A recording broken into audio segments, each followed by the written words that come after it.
네, 오늘은 2021년 11월 11일, 일이 5번 들어가는 막대 과자의 날이기도 하죠. 자, 1번 뉴스 썰기 주제 뭐죠?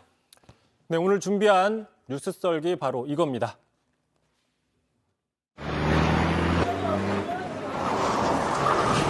불안하잖아. 시간 없는데 그냥 타고 가자고. 그 어느 때보다도 신중하고 안전하게 몰아야 할 대한민국이라는 자동차. 누가 운전해야 안심일까? 자, 초보 운전보다 음주 운전 물음표. 4달러 그분이신 것 같은데 굉장히 예전 영상인가 봅니다. 누가 소리를 내었는가? 예. 네, 알겠습니다. 넘어가라고 제 PD가 계속 넘기네요. 어쨌든 정치권에서 하루 종일 초보 운전, 또 음주운전 발언놓고 공방이 오갔습니다. 어제 이재명 후보의 발언 때문인 거죠? 그렇습니다. 이 논란의 발단, 처음의 발단은 바로 안철수 대표가 지난주였습니다.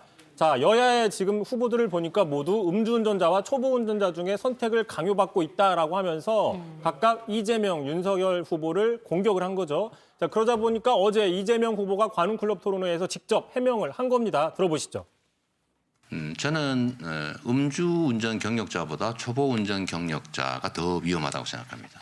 국가 행정 경영에 최종 책임을 지는 리더는 실수하지 말아야 합니다. 그런데 초보는 실수할 가능성이 많습니다. 글쎄요, 술은 마셨지만 음주운전 하지 않았다. 이 말보다 조금 더 황당하게 들리기도 합니다. 음주운전 경력자보다 초보 운전자가 더 위험하다? 초보 운전자가 더 조심조심 운전하지 않을까요? 그런 여지도 있기 때문에 논란이 될 수밖에 없습니다. 근데 이제 그런 여러 가지 논란들이 나올 수밖에 없죠. 해석에 대해서. 그러니까 당장 야당에서는 이렇게 공격을 했어요, 오늘. 자, 누구나 초보 운전자지만 누구나 음주운전을 하지는 않는다. 초보 운전은 범죄는 아니지만 음주운전은 엄연히 범죄다. 이렇게 비판을 했습니다. 자, 부적절한 거 아니냐라는 발언 논란이 좀 커지자 어제 밤이었습니다. 자, 이재명 후보 선대위에서는 이렇게 해명을 했는데요. 자, 음주운전 경력자와 초보 운전 경력자 중에 이 경력자 중에 누가 실수할 위험이 더 크냐. 이건 바로 초보 운전이다. 이런 뜻이었다라는 거죠. 자, 음주운전이 초보 운전보다 더 위험하다고 주장하는 건 아니다. 뭐 이렇게 해명을 했습니다. 자, 실제로 이재명 후보 그동안 자신의 음주운전 과거 전력에 대해서 여러 번 사과를 했고 기회가 있을 때마다가 그 사과를 해왔는데 어제도 다시 한번 사과를 했거든요. 장면 보고 가시죠. 제 잘못은 인정하고 사과드립니다. 잘못한 건 사실이죠.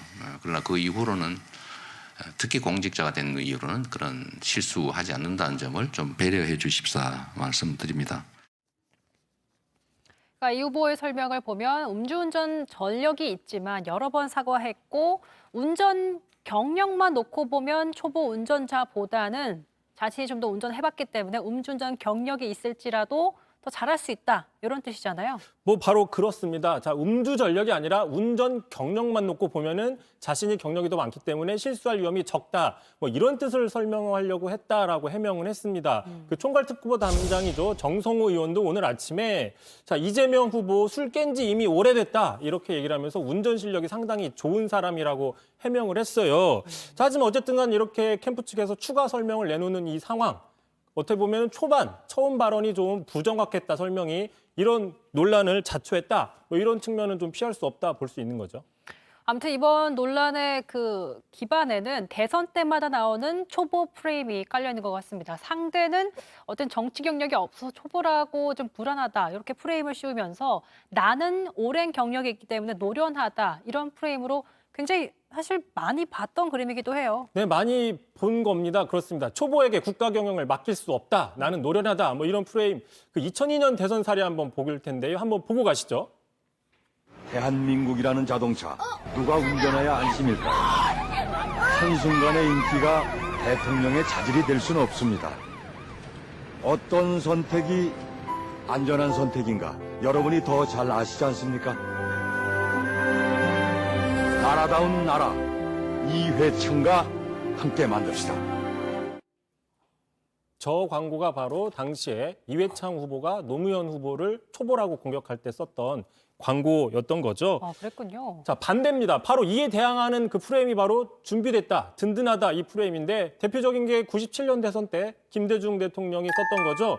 자, 준비된 대통령 든든해요. 이번 김대중. 이러면서 결국에는 대선에서 승리를 했었던 거죠. 네. 대선을 4번이나 대선 사수를 했으면서도 이제 상대방이 공격을 하자 그동안 그만큼 준비가 됐다라고 반격을 되게 성공시킨 케이스인데요. 네. 실제로 김대중 대통령 이후에 여야를 막론하고 다른 여러 정치인들이 자, 준비된 여성 대통령, 든든해요 홍준표, 뭐 여야를 막론하고 이런 표현들을 많이 쓰면서 이제는 좀 흔해졌죠. 당시만 해도 참신했는데 뭐 그렇습니다. 자, 어쨌든 다시 처음으로 한번 좀 돌아가서 안철수 대표가 이야기를 꺼냈잖아요. 근데 정작 지난 4월이었습니다. 서울시장 출마 당시에 본인도 그 조은희 그 국민의힘 후보자한테 안철수 후보가 대선에 지름길로 가려고 과속 운전을 하고 있다라는 식의 운전자 프레임 공격을 받은 적이 있네요. 그러니까 이제 본격 대선 국면으로 이제 양당 후보가 정해졌기 때문에 프레임 대결도 이제 점점 펼쳐질 텐데 계속해서 초보와 경력자 프레임으로 갈지 아니면 또 신박한 게 나올지 좀 눈여겨봐야겠습니다.